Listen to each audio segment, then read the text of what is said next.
नमस्कार दोस्तों, आइए सुनते हैं एक अमेरिकन लोक कथा का हिंदी रूपांतरण और कहानी का शीर्षक है बांसुरी की धुन। एक बार एक गांव में एक लड़का रहता था। उसके माँ बाप बचपन में ही गुजर गए थे। इस दुनिया में उसका कोई सगा नहीं था। उसके जन्म लेते ही उसकी माँ की मृत्यु हो गई थी। सब लोग उसे कैनी कहकर पुकारते थे। कैनी को अड़ोसी पड़ोसी ने मिलकर ही पाला था।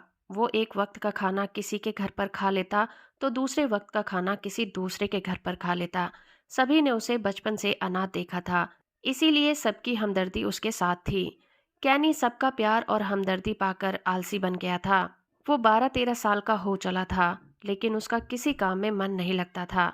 वो अपना वक्त इधर उधर खेतों में घूमने में गुजार देता था। खाली बैठकर वो बांसुरी बजाता रहता था। कैनी बहुत ही मीठी बांसुरी बजाता था।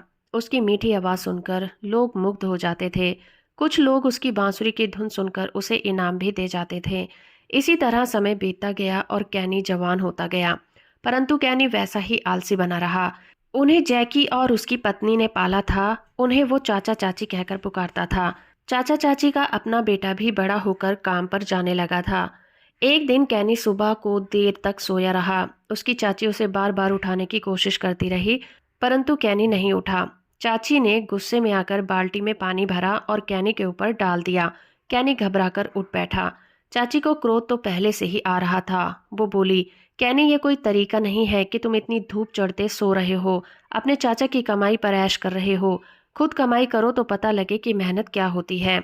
कैनी यह बात लोगों से सैकड़ों बार सुन चुका था कि खुद कमाई करोगे तो पता लगेगा, परंतु उसे कभी इस बात का बुरा नहीं लगा था। परंतु आज सुबह सुबह चाची के मुंह से ये शब्द सुनकर उसके दिल में तीर की तरह चुभ गए। उसने चाची से कुछ नहीं कहा, लेकिन मन ही मन निश्चय कर लिया कि अब वो घर तभी लौटेगा जब कुछ कमाने लगेगा। कैनी ने घर से निकलते समय जैकी चाचा और चाची के पैर छुए, फिर उनसे गले मिलकर बाहर निकल गया। शाम को जब कैनी देर तक नहीं लौटा तो जैकी और उसकी पत्नी कैनी के सुबह के बदले हुए व्यवहार के बारे में चर्चा करने लगे। कुछ और समय बीतने पर जैकी को कैनी की चिंता सताने लगी और वह पत्नी से कहने लगा, तुमने सुबह ही उसे अच्छी खासी डांट लगाई थी, लगता है वो तुमसे रूठकर भाग गया है। पत्नी को अब अपनी भूल का एहसास हो रहा था, परंतु अब कैनी के इंतजार के सिवा कुछ नहीं किया जा सकता था। धीरे धीरे कई दिन और फिर सप्ताह भी बीत गए, परंतु कैनी नहीं लौटा। उधर कैनी चलते फिरते दूर निकल गया था। रास्ते में उसे भूख लगने लगी, परंतु भोजन के लिए उसके पास पैसे नहीं थे। चलते चलते वो पास के एक नगर में पहुंच गया। वहां जाकर उसने अनेक लोगों से काम मांगा, लेकिन उसे कहीं काम नहीं मिला। एक तो वह कोई काम जानता नहीं था, दूसरे बिना किसी जान पहचान के उसे नौकरी देने को कोई तैयार नहीं था। थक कर वो एक पेड़ के नीचे बैठ गया और जेब से निकालकर बांसुरी बजाने लगा। इत्तेफाक से उधर से एक संगीतज्ञ अपने घोड़े पर निकल रहा था। उसने कैनी की बांसुरी की मीठी धुन सुनी तो वो उसकी योग्यता पर मुग्ध हो गया। संगीतज्ञ कैनी को अपने साथ ले गया और उसकी खूब आवभगत की। वह संगीतज्ञ राजा के दरबार में गिटार बजाकर राजा का दिल बहलाया करता था। अगले दिन जब वो दरबार में गया तो राजा से कैनी की खूब प्रशंसा की। राजा ने संगीतज्ञ से कहा, हो सकता है कि कैनी वास्तव में गुणी कलाकार हो, परंतु हम पहले उसकी परीक्षा लेना चाहते हैं। अगले दिन राजा ने अपने राज्य के अनेक बड़े बड़े संगीतविदों को अपने दरबार में बुलाया। सभी विद्वान अपने अपने वाद्य यंत्र लेकर दरबार में पहुंचे थे। कैनी को भी दरबार में आमंत्रित किया गया था। उसने अपनी बांसुरी अपनी जेब में रखी और राजा के दरबार में पहुंच गया। सभी विद्वान एक एक करके वाद बजाकर राजा को खुश करने लगे। जब उन्हें पता चला कि ये युवक भी संगीत की परीक्षा देने आया है, तो वे सब कैनी को खाली हाथ आया देखकर हंसने लगे। वे आपस में खुसर पुसर करने लगे कि ये छोकरा उनकी योग्यता के आगे कहाँ टिक पाएगा।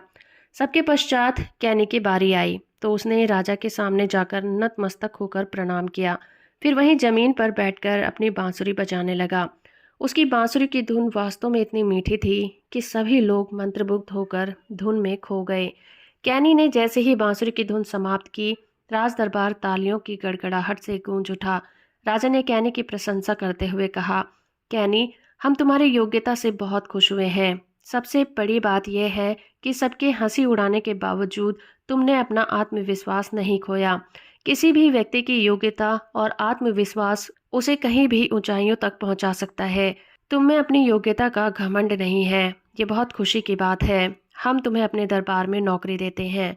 राजा की बात सुनकर कैनी खुश हो गया। वो महल के एक कमरे में रहने लगा। एक माह बीतने पर जब कैनी को पहली पगार मिली तो वो पैसे लेकर जैकी चाचा और चाची के पास गया और उन्हें अपनी तनख्वाह देते हुए पूरी बात बता दी। कैनी की बात सुनकर चाचा चाची बहुत खुश हुए। उनके पैसे उसी को वापस देते हुए चाचा बोले, बेटा तुम जहाँ रहो सुखी रहो, परंतु यह बात याद रखना कि कोई भी कला छोटी नहीं होती।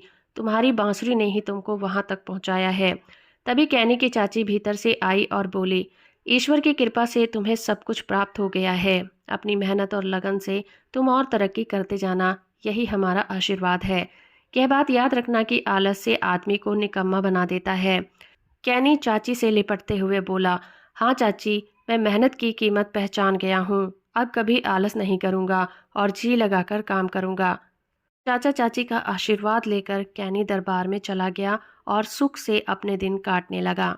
तो दोस्तों, अभी आप सुन रहे थे अमेरिकी लोक कथा का हिंदी रूपांतरण बांसुरी की धुन।